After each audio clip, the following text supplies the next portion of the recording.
Greater హైదరాబాద్లో RTC బస్సులకు demand పెరుగుతోంది. కొత్త కాలనీలు విస్తరిస్తుండటంతో బస్సు సర్వీసులు నడపాలని ప్రజల నుంచి విజ్ఞప్తులు వస్తున్నాయి. దీంతో కొత్త రూట్లకు బస్సులు నడుపుతామని ప్రకటించింది ప్రభుత్వం. గ్రేటర్ సిటీలో 373 కాలనీలను గుర్తించారు అధికారులు. త్వరలోనే కొత్త కాలనీలకు బస్సులను నడిపేందుకు రూట్స్ నెంబర్స్పై కసరత్తు చేస్తున్నారు ఆర్టీసీ అధికారులు.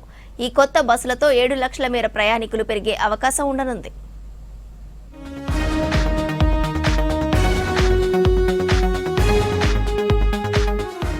హైదరాబాద్ లో కొత్తగా 65 ఎలక్ట్రిక్ బస్సులను ప్రారంభించింది టీజీఎస్ ఆర్టీసీ. 373 కొత్త కాలనీ రూట్లలో సేవలను విస్తరిస్తోంది.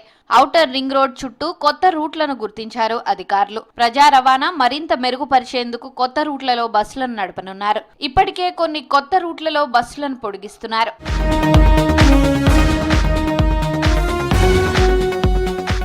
నగరం విస్తరిస్తుండటంతో ఆయా కాలనీలు ఔటర్ కు రవాణా సేవలు లేకపోవడంతో ఇబ్బందులు పడుతున్నారు ప్రజలు. దీంతో ప్రయాణ ఖర్చులు ఎక్కువగా ఉండడంతో బస్సులను నడపాలని రిక్వెస్ట్లు ఆర్టీసీలకు వస్తున్నాయి. దీంతో ఆయా రూట్లలో సర్వేలు నిర్వహించి 373 కొత్త కాలనీలను గుర్తించామని తెలిపారు మంత్రి పొన్నం ప్రభాకర్. దీంతో 7 లక్షల మందికి పైగా ప్రయోజనం చేకూరుతుందన్నారు Ponnam Prabhakar. RTC always public service.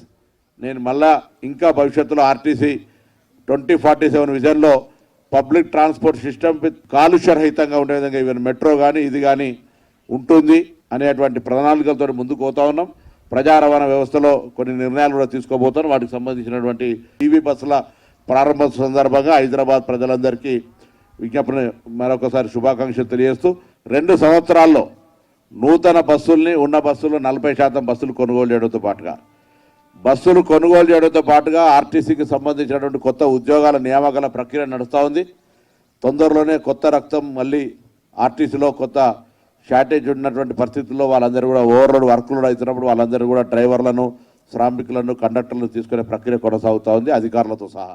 నగరంలో కాలుష్యాన్ని తగ్గించడానికి 65 కొత్త ఎలక్ట్రిక్ బస్సులను అందుబాటులోకి తెచ్చింది ఆర్టీసీ సంస్థ. ఇవి ఎక్కువగా ఓఆర్ఆర్ లోపల తిరుగుతున్నాయి. డీజిల్ బస్సులకు బదులుగా ఎలక్ట్రిక్ బస్సులను కొత్త రూట్లకు కేటాయించారు. సికింద్రాబాద్ నుంచి కొండాపూర్ కు 14 బస్సులు, సికింద్రాబాద్ నుంచి ఇస్నాపూర్ కు 25 బస్సులు, సికింద్రాబాద్ నుంచి బోరబండకు 8 బస్సులు, సికింద్రాబాద్ నుంచి రామాయంపేటకు 6 బస్సులు, సికింద్రాబాద్ నుంచి గచ్చిబౌలికి 8 బస్సులు, సికింద్రాబాద్ నుంచి మియాపూర్ ఎక్స్ రోడ్డుకు 4 బస్సులు ఆపరేట్ చేస్తున్నామని తెలిపారు ఆర్టీసీ అధికారులు.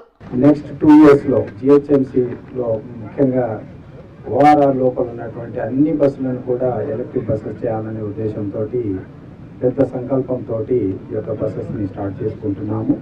ఇప్పటి వరకే టోటల్ 500 బస్సులకి టెండర్కి వెళ్ళి ఇప్పటి వరకు 325 బస్సులు ఈ రోజు తోటి కంప్లీట్ చేయడం జరిగింది సార్. ఇంకొక 175 బస్సెస్ని జనవరి ఎండింగ్కి వచ్చేస్తాయి.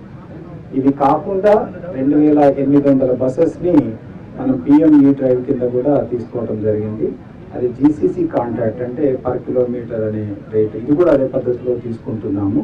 సిటీలో పొల్యూషన్ లేకుండా దానికి గౌరవ మంత్రివర్యులు అత్యంత ఎఫిషియన్సీ తోటి చాలా చక్కటి డైరెక్షన్స్ లీడర్షిప్ మాకు అందిస్తున్నారు. డిసెంబర్ 9కి మహాలక్ష్మి పథకం ప్రారంభించి 2 సంవత్సరాలు పూర్తయింది. దీంతో ఆర్టీసీ బస్సుల్లో ఆక్యుపెన్సీ విపరీతంగా పెరిగింది. గ్రేటర్ పరిధిలో దాదాపు 3200 బస్సులు తిరుగుతున్నాయి. మహాలక్ష్మి పథకానికి ముందు రోజు 17 లక్షలకు పైగా ప్రయాణికుల సంఖ్య నమోదైంది. గ్రేటర్ లో రోజు 7 కోట్ల రెవెన్యూ వస్తోంది. మేడ్చల్, రంగారెడ్డి జిల్లాల పరిధిలో కొత్త కాలనీలు ఏర్పడడంతో ఆర్టీసీ బస్సులకు డిమాండ్ పెరిగింది.